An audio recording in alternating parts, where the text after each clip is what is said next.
The Lostphophets was formed in 1997 in fucking Ponyville, or whatever the fuck it's pronounced, by guitarist Lee Gaze and singer Ian David Carslick Watkins. What the fuck is a car slick? I don't care how slick it is, because this one most certainly isn't. It was originally a side project for their band, Public Disturbance, and it was formed shortly after the disbandment of their previous band, Fleshbind. Watkins was originally supposed to be the drummer of the band until he would end up switching the vocals and they would hire Mike Chiplin on drums. He should have stayed the drummer because his vocals are ass. Other guitarist Mike Lewis would later join the band on bass, which he had originally worked with Public Disturbance. After playing some shows in Wales and making a demo EP, quite a few of them actually, one of them having their first album's name on it, they would end up catching the eye of Kerrang!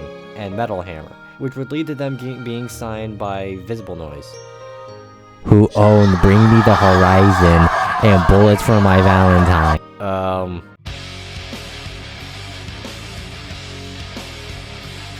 The Fake Sounds of Progress was released on November 27th, 2000. It would be re-released in 2001 by Columbia Records. The album sold over 120,000 copies upon release. Jesus, Mother H. Christ. I still feel bad for the people who have this CD hidden somewhere in storage, or, I don't know, burned. It landed number 187 on Billboard's 200 and went platinum. Jesus. Now, obviously, I'm not showing any of their music because, yeah. The song that sounds closest to their most popular song on the album, Shinobi, just look up Out of Sea by Smile Empty Soul and boom, you got the song. And I'm gonna be mentioning Smile Empty Soul a lot. The album would end up featuring a lot of pop culture references in the album. Apparently their name actually comes from Duran Duran or something, I don't know. The song Shinobi also comes from an arcade game that they used to play all the time. They would end up going on to perform with bands such as Pitch Shifter, Linkin Park, and Deftones. And apparently, Chester and Ian did not like each other at all. Apparently, Ian would also go on to call Chester Bennington a fucking tit. That should have been a sign. And also, this clip also exists. The band were best known at the time for their gimmick of having two drummers, and are now they're best remembered for being fronted by a twatty-wigged paedophile.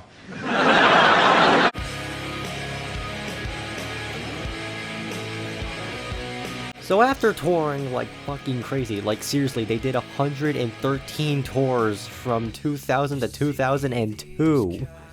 How do you do that?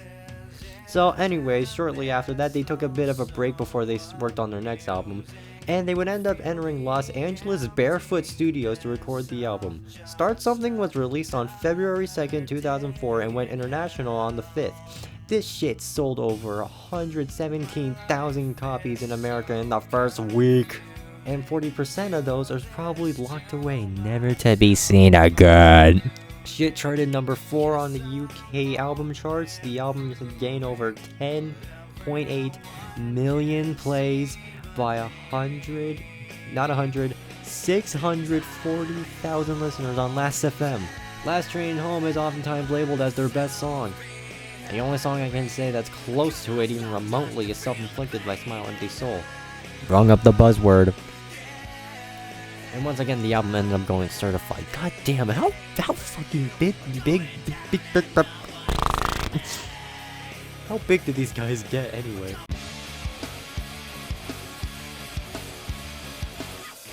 So in 2005, band member Mike Chiplin left the group to pursue his other music opportunities. He's the lucky one and saved himself. Liberation Transmission was released on June 26, 2006, and has the most bare-bones wiki page I've ever seen. Holy shit, there's nothing on it. Josh Freese, if I'm correct that's how his name is pronounced, did the drums on the album by request of producer Bob Rock, who's worked with people such as Metallica. Yes, the guy who did bass on Saint Anger. Originally, the band wanted, and I'm not kidding, Travis Barker of Blink-182 to do drums, but he got lucky and never ended up doing it. Rooftops would end up becoming the band's most popular song with over 24 million listens. Hey, Editor Atlanta here. I forgot to actually do a segment on Rooftops, or overall just the album. The album just kind of feels like, well, it was, at the time, emo music was at its height, so obviously most of the emo bands out there, Rooftop sounds like fucking 30 Seconds to Mars to Kill. That is the best I can say about it. And also overall, it's Velvet Revolver. It also kind of sounds like Velvet Revolver, but it also at the same time just sounds like a giant chunk of um Smile Empty Souls catalog. Again, I am not gonna stop mentioning them in this video. The album sold over 232,000 copies. And it went platinum. Lostprophets began a fully fledged UK tour on the 3rd of July 2006 and went on another one in November. Huh.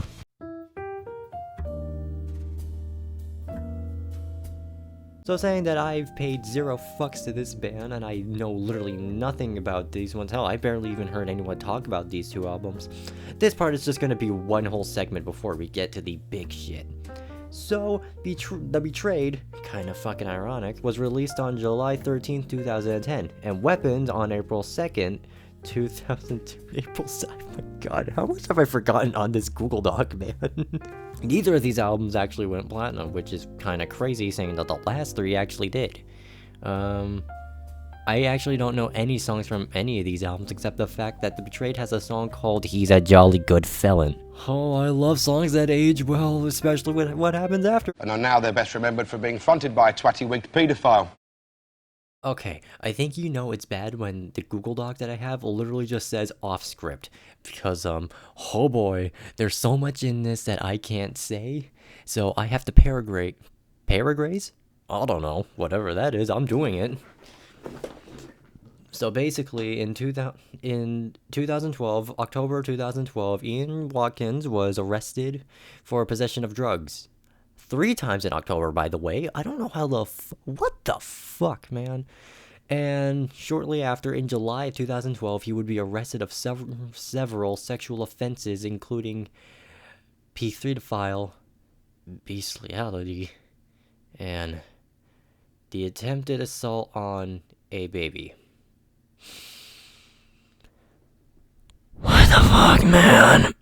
I've been reading this since it happened too. I don't know how. Hold on, let me do the math real quick. I was 5. I was 5 when I first found out about this story. Yeah, that's kind of insane. So the band would go on to announce that they would be breaking up because of Watkins' behavior, and would go on to say they are heartbroken and disgusted about what he's become. In that same interview, they also said that he became a miserable mess. Watkins would end up pleading guilty to the charges that he was given, and he would end up being served 29 years in prison, plus 6 years extended license, or whatever the fuck, so 35 years. So, yeah. And I want to mention, the band ended up breaking up in just a span of a year. He was arrested on December 19th, if I'm correct, of 2012, and he would officially be sentenced December 18th, literally just a day before, just a year after. The whole band's popularity and reputation was destroyed in just a year. That's, kind of fucked up, don't you think, Watkins? So everything would end up going to a hold until 2014, where